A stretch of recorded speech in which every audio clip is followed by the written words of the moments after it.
Assalamualaikum warahmatullahi wabarakatuh. Welcome back to my YouTube channel Blue Team.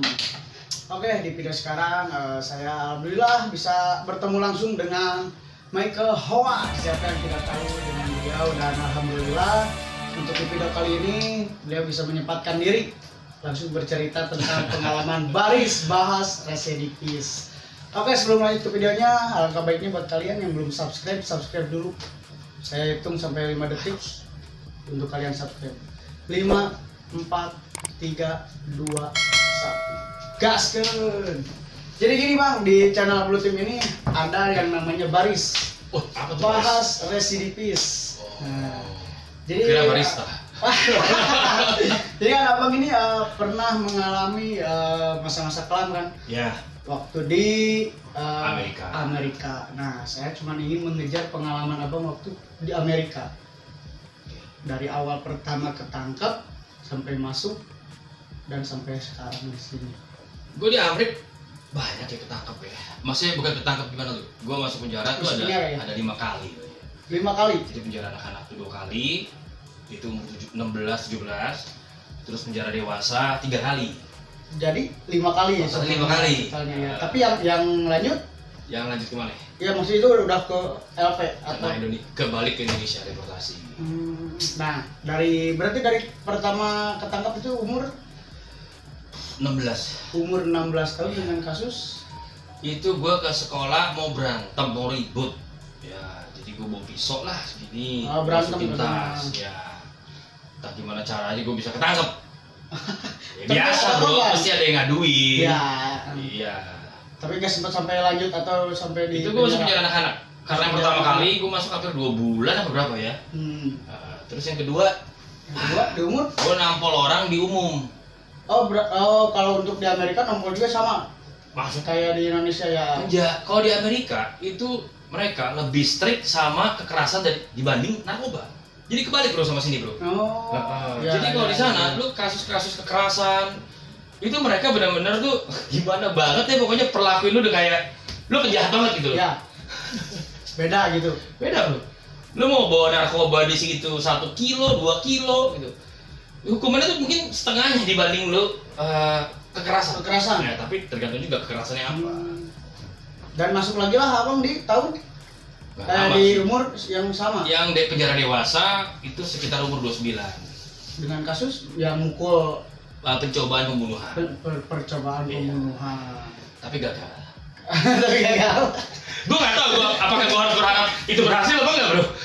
Ya udah gagal. Saya gagal. Udah capek-capek ngejar, gagal penjara pula. Ya wes lah. Ya wes lah. Berarti itu yang kedua kali. Itu yang pertama kali sebagai dewasa. Nah, Abang ini kan yang lanjut itu sampai 3 tahun tuh karena kasus. Nah, yang 3 tahun ini begini ceritanya itu sebenarnya fitnah. Kasus gue lawan saudara. Gue ada saudara di Amerika umur 15 tahun mungkin saat itu ya. Jadi emang ini panjang kalau gue tarik, tapi ini ya sekedar sekilas aja lah. Jadi gue lagi tidur, gue terbangun nih. Udah gitu gue pergi ke dapur mau makan buah. Pakai pisau dong, potong buah. Itu di umur berapa Bang? Itu di umur 29. 29 30. Gue mau motong buah. Pakai pisau dong. Iya, pasti. Nah, saudara gue banting barang di atas. Dan kaget. Saudara kandung apa? Saudara sepupu. Oh iya. Ya, gue katain, lu berisik banget sih. Gue ngomong kotor lah. Iya. Fuck you lah. Udah kan? Beres. Dia diam aja. Gak lama gue telepon polisi bro. Datang tiba-tiba polisi 5 orang. Gue bilang ada apa nih? Ya lu katanya mau pakai pisau mau bunuh. Jadi waduh. Nah sekarang offense gua itu kan di Amerika semua pisau bro. Di Amerika umur 16an pisau. Ya pas perjalanan anak karena pisau kan. Terus umur 29 yang pertama itu karena gua pisau juga percobaan pembunuhan. Iya. Lalu yang ketiga pisau juga. Ya wis lah, muntah aku. Nah, ada pengalaman apa Bang ini pas ketangkap gitu? Kan beda kan kalau yang saya kejar ini kan cerita dari Abang tuh, karena kan Abang di Amerika. Iya. Khususnya kalau untuk di Indonesia ya pres-presan itu pasti ada. Nah, gimana pres-presan di sana Bang? Pres-presan iki opo? Kalau ketangkap kalau ketangkap sama polisi, kan kita pasti dipres, pukulin atau apa? Oh, kalau di situ nggak bisa. Oh enggak? Lu ya nggak bisa. Mereka nggak bisa main seperti itu tuh. Jadi benar-benar hukumnya itu, law-nya itu mereka tuh benar-benar kuat sekali. Kalau kita dipukuli malah kita bisa bebas. Oh iya. Yo, beda. Lu kalau di sini dipukuli bonyok. Bonyok. Kalau di situ kita dipukuli kita bebas. Iya. Nggak bisa. Iya, Di situ nggak bisa main hakim sendiri. Perbedaannya itu. Oh jadi kalau di sana kalau kita refresh, kita dipukulin sama anggota pun bebas. Bebas kita. Malah bisa kita tuntut kepolisiannya. Iya. Di Amerika tuh serba sue, bro. Sue itu artinya tuntut, menuntut. Jadi dikit-dikit ngesu. Lu jatuh dikit ngesu nih. Disu perusahaannya, lu kepleset nih. Ya. Contoh di mall, lu bisa sue tuh mall kalau kagak ada pelang tanda di sini lantai basah. Ya. Jadi dikit-dikit di Amerika tuh main sue. Kalau di Indonesia mah laporan langsung gitu ya. Kalau di sini kan bukan main sue lagi. Apa? Main hakim sendiri. Suai jadinya, bro. Bukan sue tapi jadi suai. Nah ini yang itu yang ketiga kali masuk. Iya. Yang keempat kali? Ya udah kembali ke Indonesia, bro. Deportasi. Nah ini berarti belum ke yang saya kejar kan di penjaranya, Bang. Abang kan pernah masuk. Nah ada pengalaman apa, Bang? Selama 3 tahun kan abang di penjara. Jadi kan gue 5 kali masuk. Ya. Nah kalau misalkan lu di bawah 1 tahun, lu masuknya tuh ke county. County itu mungkin di sini rutan ya, penjara lokal. Rutan. Nah kalau prison itu mungkin di sini lapas. Jadi prison itu kalau di Amerika the big house. Ya, jadi kalau lu never been to the big house, basically lu masih boleh dikatakan cerek lah. Jadi lu harus masuk penjara yang the prison gitu loh, baru diakui. Ya lapas sebagai penjahat. Nah, itu yang status diakui. Yang kasus yang mana nih Bang? Yang terakhir, gue masuk ke prison. Terakhir itu yang mau saudara sama saudara. Ya, gue dikirim ke prison 3 tahun. Ya wis. Nah ada cerita apa Bang? Pas pertama masuk di 3 tahun ini. Ceritanya pedih bro. Pedih karena gini loh, di Amerika penjaranya itu tidak seperti di Indonesia. Ya. Kalau di Indonesia, ya penjara menurut gue ini kalau lu punya uang itu seperti tempat vacation gitu, retret lah. Iya. Ya, lu bisa. Gue sampai bingung, gue nggak sering keluar masuk penjara di sini, tapi itu berbagi ya. Ya. Udah cukup gue keluar masuk penjara. Kalau gue di sini keluar masuk penjara itu untuk berbagi. Gue lihat bro, bisa ngerokok, dia pakai celana jeans, ya terus main handphone, ya, ada kamera Nikon, ada laptop. Gue bilang penjara. Kalau di sana nggak bisa. Gue ketahuan ngerokok, hukuman gue tambah 1 bulan. Kalau ngerokok, lo tau nggak rokok di situ berapa? 1 paknya, ya itu kalau benar-benar jadi rokok ya, itu $100.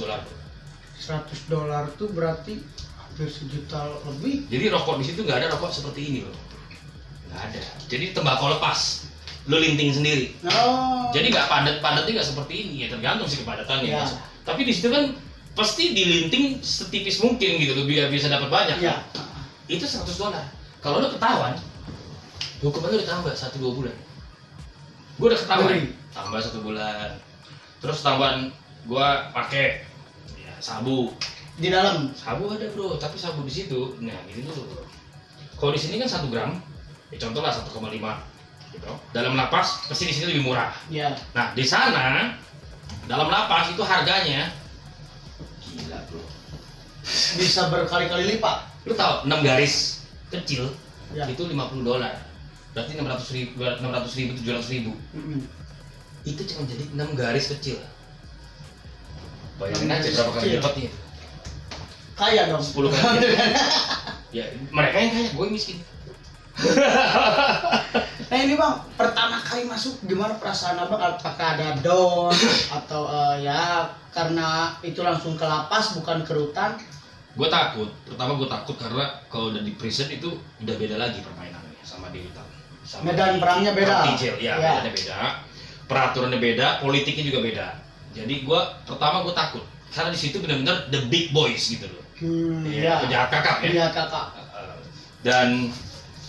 Dan gue kan ya. Sama kayak seperti di Indonesia Bang, ada karantina, kalau di sana apa? Ada, itu di situ solitary. No. Kalau lu buat masalah, ya apa lu berantem gimana, lu dimasukin ke solitary. Gue pernah sekali. Itu solitary mah berarti lebih ke sel Jadi tikus. sel tikus ya, lu gak ada apa-apa kosong. Ya. Biasa kan kita kalau di sel biasa masih bisa punya TV, ya. atau TV itu beli ada kecil. Kalau untuk yang penghuni lama ya, kok terus masih bisa ada CD player. Ya. Kalau di sel tikus ya gak ada apa-apa. Iya. Ya udah. Pernah bang, nyobain? Pernah gue 5 hari. Karena gue lupa gue berantem apa gue pakai gara-gara gue pakai narkoba ya. Gue lupa bro, gue benar-benar pembuat onar di sana. Buat nakal lah gitu. Ya. Nah, gimana bang perasaan abang begitu menjalankan bukan tuntutan, putusan berarti ya 3 tahun di sidang. Sidang putus 3 tahun. Perasaan abang gimana pas pertama tahun 3 tahun di sana? Gue liat nyokap gue nangis. Itu gue terpukul sekali. Nah perasaan yang ada dalam diri gue adalah gue keluar itu ngelaporin gue pasti mati.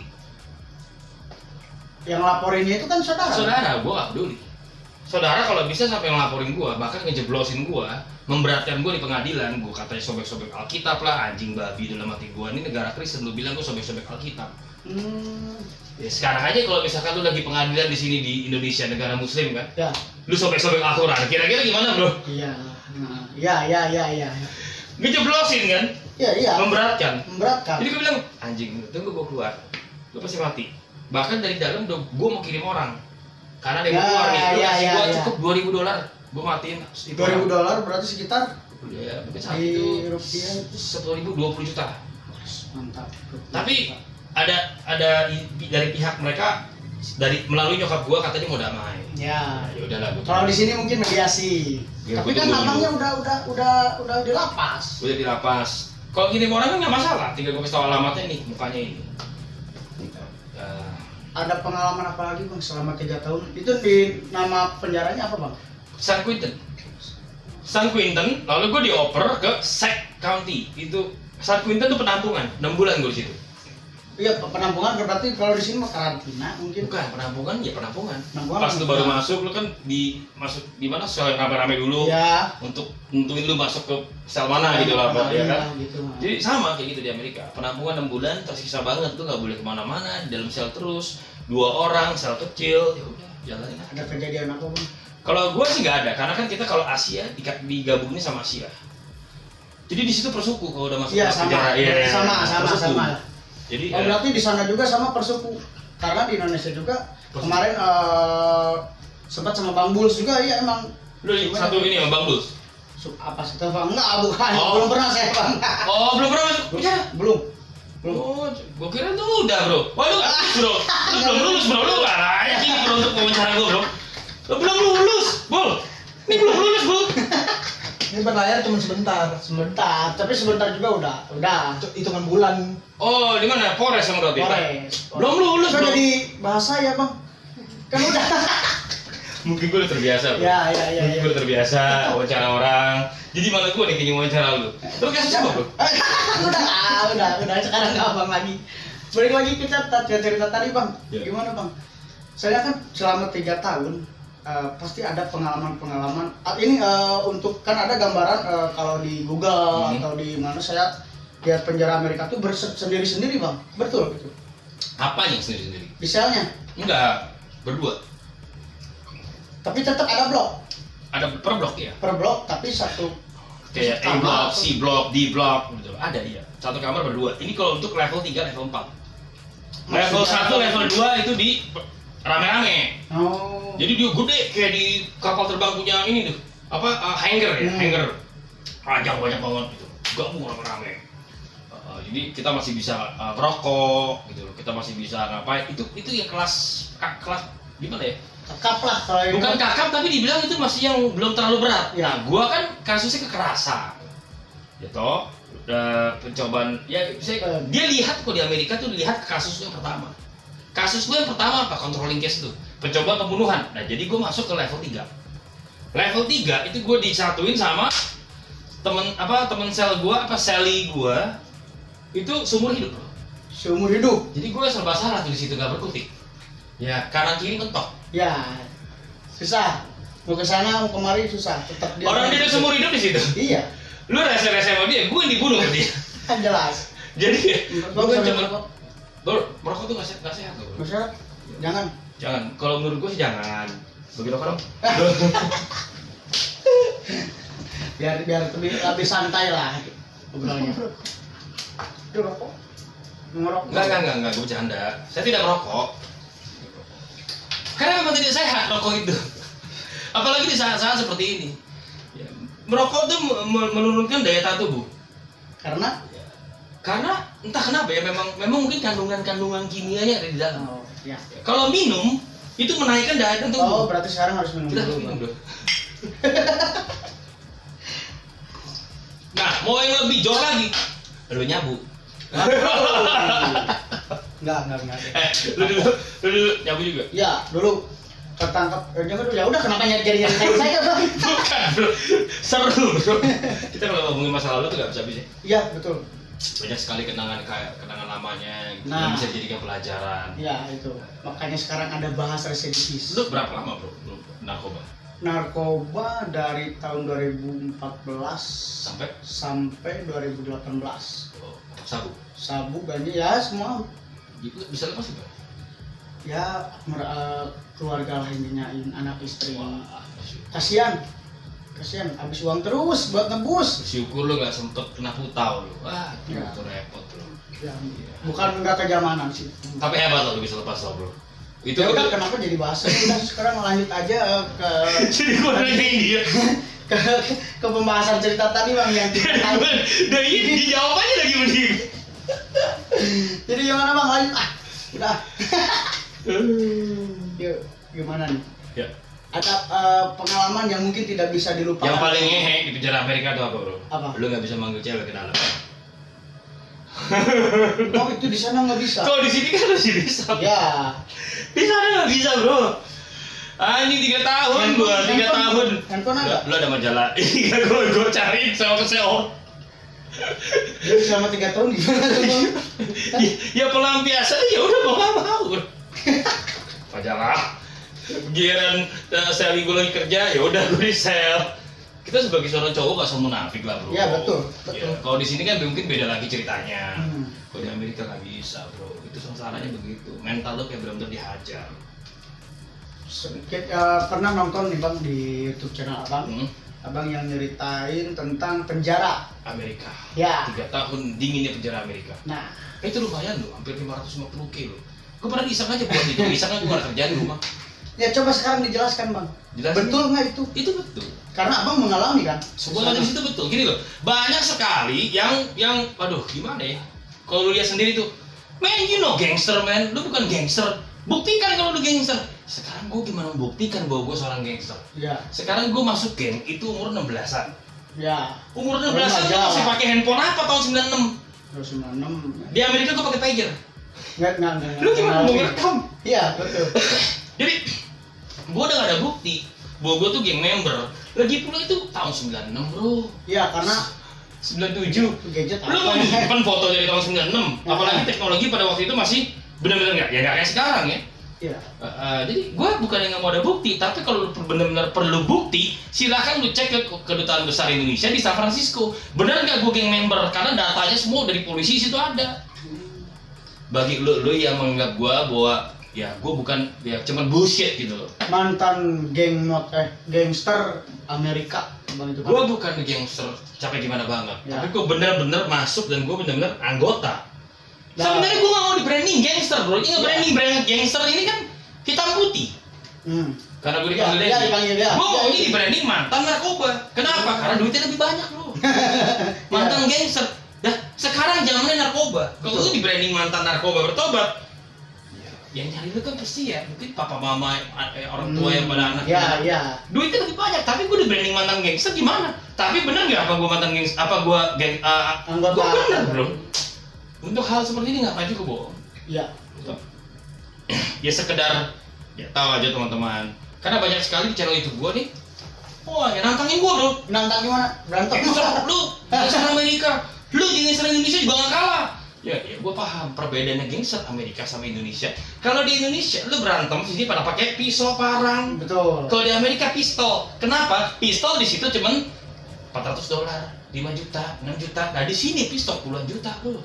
Ya kalau di sini kan cuman berantem. Tapi sekarang begini, apakah definisi gangster itu boleh diartikan karena lu harus berantem pakai parang, pakai pisau? Enggak. Sekarang ngapain gua ada pistol, lu pakai parang? Jual aja sekalian. Ya. Itu kan goblok. Iya.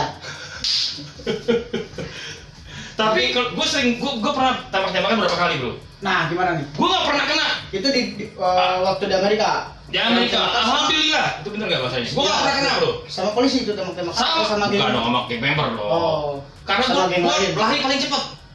Oh, jago lari lah. Kabur gue langsung gue bodoh amat. Gue selama berantem antar geng, gue nggak pernah kena tusuk. Karena gue lari paling cepat. kan pakai pistol bukan pakai. Bukan, bro. Tergantung. Ya makanya pas tembak-tembakan, gue tiarap aja, bro. Biar temen-temen gue udah tembak-tembakan. Itu di umur berapa bang udah pegang pistol? Waduh, gue ya di umur berapa ya?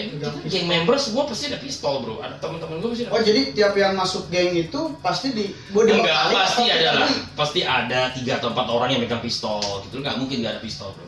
Pistol tuh di situ murah banget, bro. Abang punya waktu itu? Punya sendiri atau? Waktu gua umur 17-an, teman gua, anggota geng gua, gitu loh, teman-teman geng gua yang punya pistol. Gua buat apa juga. Ya, jadi masih pinjem lah gitu. Pinjem ya, mereka lain tembak-tembakan, gua nunduk aja. Nunduk paling cepat lari juga. Cepet lari ya. Itulah kenapa gua sampai saat ini masih hidup, rahasianya apa? Karena gua cepet lari. Nah ini kenapa bang? Nggak usah ke gangster dulu lah. Ini kan tadi. Oke. Lanjutin dulu ya. Kita bisa ke gangster kenapa? Karena mungkin lu nanya-nanya tentang gangster. Ya kan karena pernah nonton dia kan tadi. Jadi lu maunya apa sih? Gue bingung udah. Pokoknya abang cerita aja gitu. Cerita abang yang kenapa jadi gue mau ngejek berantem nih? Ya jadi emang basically abang kan podcast kan sama. Iya jadi bingung. Terus dulu. Kok beda warnanya? Ini air putih lu, gue nggak tahu. Aqua lu apa? Coca-Cola. Ini kopi hitam. Oh. Lanjut bang. Silakan. Jadi selama abang sempat di penjara Amerika. Limpahkan. Ya. Prison. Terus dioper ke? Prison udah terakhir. Lu nggak bisa dioper kemana lagi. Nah, ada pengalaman apa bang? Gue pernah di prison San Quentin penampungan. Lalu dioper ke General Population. Itu Sac County ya, Sacramento punya prison. Karena gue disitu banyak buat onar, gue dioper lagi ke penjaranya anak-anak yang bandel. Nevada. Contohnya onar gimana? Terus kalau misalkan berantem terlalu sering buat masalah seperti ketahuan rokok, nyabu atau narkoba, atau judi atau buat onar lah, dioper ke penjara anak-anak yang nakal. Itu waduh paling jauh bro, itu hampir paling jauh deh tempatnya, paling gak enak. Nah di situ udah gak ada narkoba. Gimana nih? Pertama dioper ke sana? Desert, sengsara bro. Sengsara banget. Lu mau giting terus lu nggak bisa, lu gimana perasaannya? Ya gendok. Nah itu. Lu pingin nyabu nggak bisa, lu pingin nyimeng nggak bisa. Iya lah jelas. Aduh. Tapi sama. Rokok aja nggak ada bro. Ngeri. Berarti kalau di Indonesia ini cukup. Kalau di sini di mana levelnya? Yang paling penjara untuk anak yang buat onar di penjara juga gitu. Paling kan Nusa Kambangan. Nusa Kambangan. Tapi Nusa Kambangan di sini masih ada sabu. Ya, mungkin tapi nggak tahu saya bro. Tapi kemarin jawab lagi nggak tahu lu. Nggak, dari narasumber sebelumnya kemarin yang di Nusa Kambangan ya bang. Betul. Masih ada kok bro. Tapi kalau di sana enggak. Itu nggak ada. Nah kenapa abang bisa dideportasi? Karena hakimnya bilang kok lu banyak sekali offense lu nih karena pisau, ada pisaunya. Lagi-lagi pisau ya. Penjara anak-anak lu kayak pisau. Terus lu dewasa yang pertama lu ada pisau juga. Sekarang katanya lu dibilang mau bunuh saudara lu pakai pisau. Nah, jadi itu fitnah padahal kan. Lu demen fitnah padahal. Iya. Kok lu demen dia sama pisau ya? Nah, sekarang sebelum lu melukain orang, benar-benar melukain orang, ya udah sekarang kali ini gua kirim lu ke prison dan lu gua deportasi. Berapa tahun di prison? Di prison gua 3 tahun bro. Pas. 3 tahun di sana. Hukuman gua 3 tahun. Gua mungkin bebasnya 2 tahun setengah lah. 4 bulan atau 2 tahun setengah ya. Nah, pas begitu pertama pulang gimana kan? Perasaan? Gue kan balik dikawal sama 2 US Marshal. Dikawal gimana maksudnya? Saking sayangnya Amerika sama gue. Iya toh. Pejabat aja gak dikawal. Gue dikawal sama US Marshal bro. Teman di samping kanan kiri, gue duduk juga di pesawat.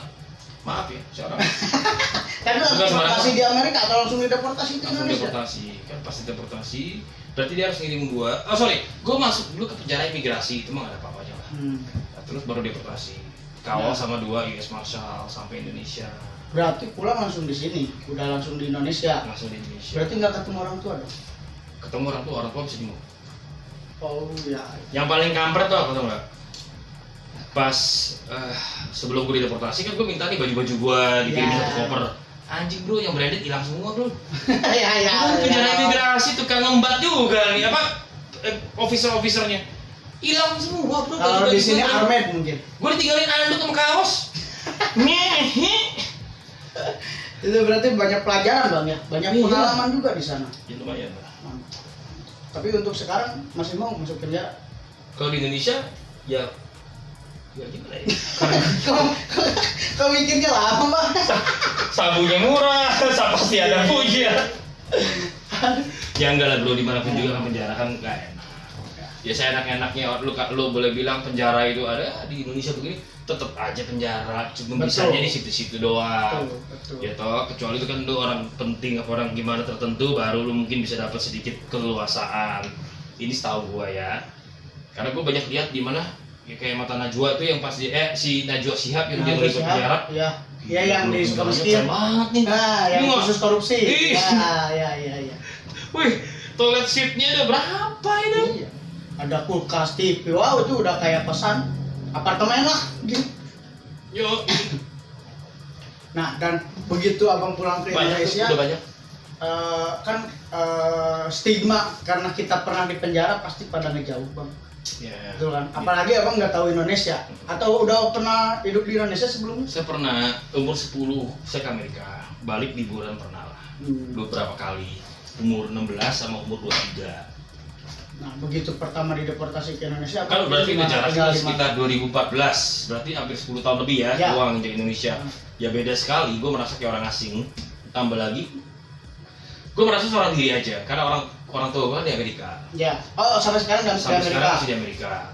Nah sekarang ada saudara, tapi saudara gini loh, masalah gue kan di Amerika terakhir ini karena saudara. Ya. Jadi ya gue gak bisa ke saudara gue. Dan gue seperti seorang diri aja. Ya cuman ada satu nih namanya Bang Frankie, dan itu juga adik gue yang kenal sebenarnya. Gue kontak dia, bang gue kokonya ini nih kakaknya si adik gue Rika. Akhirnya udah gue dibawa kemana-mana sama dia. Pertama ke Indonesia kemana? Pas begitu dideportasi. Gue inget sekali. Gue inget sekali nih, gue dijemput sama teman bokap gue, pendeta. Terus gue cuma bertahan. Gue udah Pondok Kelapa, gue cuma bertahan di situ 3 hari. Sekarang lu mau nggak tinggal sama pendeta? Enggak lah. Nggak bisa ngerokok, nggak enak. Terus kemana-mana keluar malam juga nggak enak, ya gue pindah langsung. Sewa apartemen. Nah tapi kan itu abang belum ada cuan, belum ada duit. Ada dong bro. Ya karena begini, kalau lu berprofesi sebagai bandar, terus nggak bisa. Gue terus duit gue banyak habis ketika gue di penjara. Gue keluar hampir $3.000 sebulan. $3.000 berarti 30, mungkin sampai 30 juta ya, karena kan masih $10.000 sebulan itu. 30 juta, karena kan gue numpang lewat bro. Iya. Jadi gue harus nih yang seumur hidup. Bang, lu mau narkoba nggak bang? Hidup kan? Lu mau makan apa bang? Kantin ya, maksudnya bukan nasi padang ya? Iya. Bukan nasi tek-tek gitu loh, bukan goreng tek-tek, bukan. Kantin. Jadi gue harus baik-baik lah, supaya gue dijagain juga. Betul. Kalau nggak gini bro, lu kepala suku. Ya. Lu kepala suku orang Asia nih. Iya misalnya. Gue orang baru, lu tusuk dia. Lu nggak tusuk, lu yang ditusuk. Oh, kalau di sana? Di situ bro. Nah sekarang. Ngeri. Gue kalau disuruh tusuk orang, gue nggak tusuk, gue ditusuk. Mendingan, bang, aku balik bang. Karena gue baik, dijaga sama dia. Lu gebuk dia, lu tusuk dia. Biarin dia duit gue habis, yang penting gue pulang tepat waktu. Ya. Rata-rata orang masuk penjara Amerika itu pulangnya selalu di luar tanggal semestinya. Maksudnya mundur atau mundur dong? Lo masuk 3 tahun, lo pulang nanti 6 tahun. Kalau enggak lo bisa nggak pulang-pulang. Gitu bro. Ngeri itu penjara Amerika itu jangan. Wah. Jadi gue pulang ke sini gue masih bawa uang masih sedikit. Ya rata-rata harus bawa lah. Karena kalau lo bandar terus lo nggak. Berarti langsung ke Jakarta bang? Langsung Jakarta. Dan gimana nih bang, pertama memulai hidup baru kan itu. Anjing. Karena harus Gimana? mengenali lagi lingkungan di Jakarta gitu kan. Gimana nih abang pertama bisa bangkit dari situ? Rada berat bro ya, gue mulai hidup baru dari nol pada umur 34 tahun. Karena banyak sejak orang itu dari umur 34 tahun pas waktu ya umur 34 gue nyampe di Jakarta. Ya. Gimana sih umur 34 lu harus mulai hidup baru? Satu, pertimbangan pemikiran banyak orang pasti umur 34 lu belum punya apa-apa. Ya. Lu nggak tahu gue bisa penjara. Jadi orang tapi tetap niatnya kayak gitu. Iya. 34 lu belum punya apa-apa, karir lu masih nggak jelas. Ya, pemikiran mereka otomatis itu kan juga kurang lebih sama pemikiran kita. Iya. Jadi gue di situ sempet juga wah gila berat banget gitu rasanya. Tapi gimana ya? Ini yang namanya hidup. Jadi gue harus benar-benar berjuang dari nol. Ya udah, gue berjuang aja terus. Visi misinya apa, Bang? Visi-misi bisa gua- sampai kayak gini sekarang. Gini loh, banyak orang melihat gue sukses sudah. Ya. Dari kacamata mereka gue sudah sukses. Gini loh, kesuksesan itu kan ukurannya luas sekali bro. Pengertian itu luas sekali. Ada kesuksesan bagi dia itu karena materi, rumah besar, Iya, mobil mewah. iya. Bagi orang lain, bagi gue kesuksesan gue adalah gue bisa lepas dari narkoba. Ya. 24 tahun pakai coy. Ya 24 tahun ya. Gue masih bisa ngomong seperti ini aja, gue udah bersyukur banget.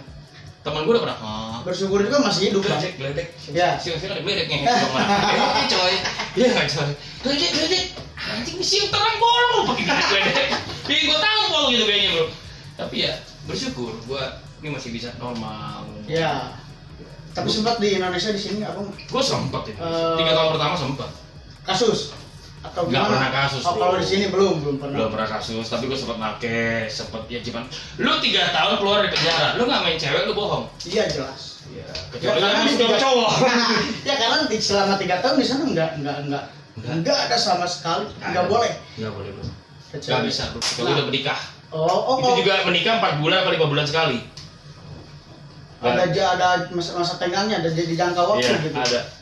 Jadi ya gitulah. Jadi gue pas begitu dilepas di Indonesia, lihat dong bro. Iyalah. Ya cewek kuning, ini kok normal. Iya. Gitu. Birahi kencang. Masih minum, clubbing, ya nggak. Iya. Terus pakai narkoba juga. Berarti sempat. tahun berapa pas kesini? 2014 akhir. akhir. 3 tahun pertama gue tuh masih bandel. Gue masih Iya. itulah pokoknya. Ya karena lingkungan mungkin dan Bukan karena lingkungan, karena memang gue baru dilepas dari penjara. Iya. Dan lingkungan juga Iya. pasti. Nah, terlepas dari abang sekarang di Jakarta nih bang ya, kita ngobrol tentang abang bisa berkarya ini, terutama dari channel YouTube. Kenapa bisa kepikiran buat bikin channel YouTube? Kalau YouTube kan baru. Channel YouTube gue udah lama. Oh, Tapi channel udah lama YouTube. ya udah nggak ada view-nya. Ya. Nggak ada subscriber, paling cuma berapa K. Karena kan mereka lihat gue di hitam putih. Kayak Nah itu kenapa bisa diundang di hitam putih? lu sebenarnya mau nanya gue mana sih? Ya itu dulu, jawab dulu, yang hitam putih dulu. Soalnya saya tahu abang dari hitam putih. Karena kan gue kan gimana ya? Mungkin sebelum gue diundang, gue banyak bekerja sama dengan BNN. Mereka tahu background gue, jadi gue juga di mentor juga di BNN pusat. Jadi dari situ mungkin gue bisa kenal banyak orang ya, Ya, yang ya. ke pemerintahan. Dari satu dari mereka orang mungkin yang referensikan gue. Lalu tiba-tiba gue di call aja, saya nggak tahu, bang bisa nggak untuk ini Trans 7? Wah, dia bilang siapa nih yang referensiin saya? Karena saya nggak tahu. Iya. Nggak ada channel untuk situ, karena kan masih baru di Indonesia. Ya. Ya, alhamdulillah lah akhirnya. Alhamdulillah bisa masuk Trans 7 Ya. di hitam putih. Ya, Bareng dia. Hitam Hostnya putih. si Kang Deddy Komputer ini kan. Ya. Nah, dari channel itu Ya itu. Jadi subscriber gue cuma dari situ saja. Didiemin aja tuh bertahun-tahun sampai corona. sampai Corona baru 8 bulan terakhir ini gue aktif di YouTube. Karena gue gak ada kerjaan. Iya, betul. Makanya kalau lu lihat channel YouTube gue kebanyakan gue di rumah. Di apartemen gue. Iya, iya. Buat aja di situ udah. Ya kan nggak boleh keluar juga. Betul. Nah, dari situ pas gue ngangkat video Jering, ternyata Ya, yang reaction video dan dari- kenapa gue mau angkat Jering? Karena gue melihat di sosok seorang yang ya membela kebenaran, Betul. menyuarakan mereka yang Betul. lemah. Iya. Ya tapi sayangnya ya karena hukum di Indonesia ini yang nggak jelas, ya akhirnya di penjara. Betul. Ya itulah sosial media bro. Ya. Kalau kita tidak hati-hati menggunakan sosial media itu bisa backfire. Sosial media itu seperti pedang bermata dua. Ya. Pedang lagi. Seperti pisau bermata dua. Pisau kita gunakan ya bisa kita gunakan untuk hal yang baik, memotong buah, memotong sayur. Tapi jika kita tidak hati-hati, bisa melukai kita. Benar nggak? Ya, jadi saya backlink. Itulah sosial media, maka kita harus hati-hati. Tapi gimana pun juga, Bli Jering ini kan seorang role model, bro. Mau dia di penjara, tapi kan penjaranya lihat dong, kasusnya bodoh banget itu. Iyalah. It's a stupid case, man. Iya. He should not be in prison. Apa itu? Nggak ngerti. Oke, kayak gini lah ya, tak jelasin lah ya. Ya, jauh. Lu nggak ngerti sih? Sunda. Oh, Sunda. Gue nggak ngerti kalau Sunda. Nah. Embo, orang ngerti. Itu nggak gue. Kalau ngomong Sunda, gue orang. Nah, iya. jadi gimana nih Bang? Ya. Untuk masukan nih, sekarang masih main di narkoba tuh udah? Enggak dong. Udah berhenti. Nah, tadi kan abang nanya ke saya, kenapa abang bisa berhenti? Nah, Jadi sekarang mau nanya gue balik. Iya. Nggak apa-apa. Gimana nih? Gimana atau kenapa gue bisa berhenti? Nah, itu kenapa? Kenapa gue bisa berhenti? Karena pada saat itu ya, pas gue memutuskan gue ingin berhenti, 3 tahun setelah keberadaan gue di Indonesia ini, gue lihat tuh hidup gue gini-gini aja ya, kayaknya nggak kemana-mana gitu. Jadi dari situ gue memutuskan, gila, gue kalau pakai narkoba terus ya begini-begini aja hidup gue. Iya. Yang orang lihat itu satu kesenangan, tapi kalau lu sudah benar-benar berada di dunia itu, lama-lama lu bosan. Iya. Jadi gimana? Lu kalau mabok terus lu bosan nggak? Bosan. Lu pakai narkoba terus, ya narkoba ini jahatnya kan itu ada candu kan? Ya, candu. Tapi gimana pun juga gue merasa kebosanan. Gila men, lu udah nyabu men, aktivitas lu paling cuma ya itu lu bangun tidur bawaannya pergi nyabu, ya nggak? Terus lu jadi hidup lu cuma ya, gitu lu sabu aja ya. gitu. Dan pada akhirnya alhamdulillah sekarang abang bisa berhenti total. Mantap. Sabu mahal juga sih bro. Tapi kan ada AdSense. Emas aja 1 gramnya 600.000. Sabu berapa duit bro? Kalau lu nggak kenal 1,6 juta, iya. 1,7. Lebih dari emas ya bro. Nah sekarang lu bisa nggak makan emas? Sabu ngambil 1 jam 1 kilo juga habis bro. Iya. Gila, makanya itu berat. Tapi itu bukan alasan gue berhenti karena sabu mahal, tapi karena memang gue merasa I'm not getting anything. Gue nggak mendapatkan apa-apa gitu loh dari gue pakai narkoba. Kalau di Amerika kan gue bandar, kalau di sini kan beda lagi. Jadi ya udahlah, gue berhenti aja. It's time for me to change my life gitu. Gak usah pakai bahasa Inggris bang, pusing. Nah, makanya ini teman-teman coba ya tolong ya. Nah, edukasi juga. Betapa pentingnya kalau kita ini, kita kan selama ini yang kita ketahui bahasa Indonesia saja. Ya. Berarti otak kita tuh cuma satu. Kalau misalkan otak kita emang cuma satu. Ya. Tapi kalau lu bisa 2 bahasa, terus lu bisa 3 bahasa, latihlah untuk belajar bahasa Inggris. Karena ini kan bahasa kedua ini internasional. You want to go internasional? Or you want to go nasional? Kalau gue masih maunya internasional, ya udah tuh belajar bahasa Inggris aja. Tapi gimana pun juga, lu mau bahasa Inggris, bahasa Sunda, bahasa Batak, sebenarnya itu udah pintar. Karena lu bisa berapa bahasa? Iya. Itu berbeda. Iya, benar. Makanya orang Indonesia di Amerika tuh pintar-pintar bro. Itu lihai-lihai. Karena emang udah bawaannya orang Indonesia tuh jalan itu, wah beda sama Amerika. Lurus. Iya. Orang Indonesia tuh, banyak jalan ke jalan tikus aja bro. Ya kan, makanya di Indonesia kayak jalan tikus. Jadi pemikiran mereka tuh sama. Betul. Bingung ya? Bingung. Jadi harus kemana lagi bertanya bingung. Nah kan ini sekarang abang udah berhenti total, mengedukasi juga buat penonton rutin, gimana nih bang? Pesan-pesan positif abang bukan ya, buat yang masih main di narkoba ini gimana nih? Gimana ya? Pesan-pesan gue untuk teman-teman mungkin yang saat ini masih menggunakan narkoba, lu lihatlah diri lu sendiri. Gitu. Banyak pengguna narkoba dihina, diremehkan, direndahkan. Ya, dan seringkali kita merasa ya ofensif gitu loh. Kita ofensif itu ya, tersindir, kita merasa tapi gini, kita nggak bisa salahin mereka yang merendahkan kita, karena memang kita berada di dunia gimana ya, pertama kita tidak seharusnya melakukan narkoba karena dilarang negara gitu. Jadi saran dari gua, kalau lu bisa melihat diri lu saat ini sampah, ya bagus, berarti lu punya kesadaran, waktunya lu untuk bangkit dan mengambil keputusan apakah lu tetap akan menjadi sampah atau lu memutuskan oke, saat ini gua berhenti dan gua bangkit jadi manusia. Gue memutuskan untuk bangkit saat itu bro. Nah gue bisa sampai di sini. Ini apa sih? Oh topi gue. Gue bingung bro, ini ada apa nih? Ya, gue memutuskan untuk bangkit dan gue bisa. Ya, gue bisa ke sekolah-sekolah, gue bisa bergaul sini, gue bisa di YouTube, gue pokoknya gitu. Namanya usaha ya bro ya, tapi tentunya tidak mudah. Ketika lu bangkit, tantangan pasti akan ada aja. Betul, berat. Pasti ada aja. Dalam hidup ini pasti akan ada orang-orang yang merendahkanmu, meremehkanmu. Ya. Itu sudah pasti, tak terhindari. Tapi bagaimana lu meresponi semua itu, semua kembali ke diri lu. Kalau gue tetap berjuang. Omongan orang ini, gue kayak masukan gue gitu. Mereka nggak kasih kita makan. Iya betul. Nah sekarang ya, lu coba ya teman-teman, ya gue di sini ingin memotivasi teman-teman. Kalau gue yang 24 tahun pakai narkoba, 3 tahun gue di penjara, ya, dan gue sekarang status deportasi. Gue harus memulai hidup gue dari nol di Indonesia. Ya. Gue bisa. Kalau gue bisa, apa yang membedakan kamu sama saya? Betul. Kamu juga pasti akan bisa. Hidup ini keras. Jalan pintas menjadi godaan, integritas diuji lewat cobaan. Jangan takut diremehkan, tapi buktikan. Apapun terjadi, jangan pernah menyerah. Kesempatan akan terbuka, nasib akan berubah. Apa yang kau doakan, Tuhan sedang kerjakan. Mantap. Percayalah, yang terbaik akan datang di waktu yang tepat, bukan yang cepat. Mantap. Garis bawah itu pesan-pesan positif, sangat mengedukasi. Terima kasih ini untuk Bang. Ini ngomong gue kok vodka bro. Itu apa ya? Itu enggak banget apa putih. Nah, sekali lagi nih Bang, untuk channel saya gimana nih Bang? Masukan? Gue support. Gini loh. Dengan bahas residivis ini karena saya punya inisiatif untuk merubah stigma residivis. Karena kan pandangan masyarakat kalau kamu penjahat, yang gue kasihan adalah ya teman-teman seperti kita ini bro. Nah, ya mendapatkan stigma yang negatif. Ya dimana seorang ingin bangkit, membangun hidupnya kembali, tapi apa yang didapatkan dari orang-orang yang tidak mengerti. Karena mereka tidak mengerti, kita juga harus bisa memahami mereka. Kita tidak bisa mengharapkan orang untuk memahami kita. Kita juga harus bisa mengerti bahwa kenapa mereka mempunyai pemikiran seperti itu, apa segi pandang seperti itu. Karena ya itu, makanya channel ini gue support banget agar kedua belah pihak bisa mendapatkan pengertian. Betul, mantap. Kalau enggak sampai kiamat pun juga ngerti. Iya. Mantap. Terima kasih ya Bang. Gue yang thank you udah diundang bro, udah jauh-jauh datang dari Bandung, gue merasa terhormat.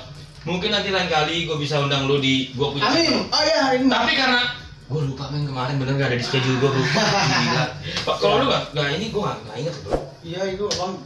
Gue lupa lah. Tapi ya udahlah. Jadi alhamdulillah cukup tetap dengan slogan baris bahasa residivis. Kopi pahit jangan diminum. Kami pamit. Assalamualaikum. Kopi pahit, ini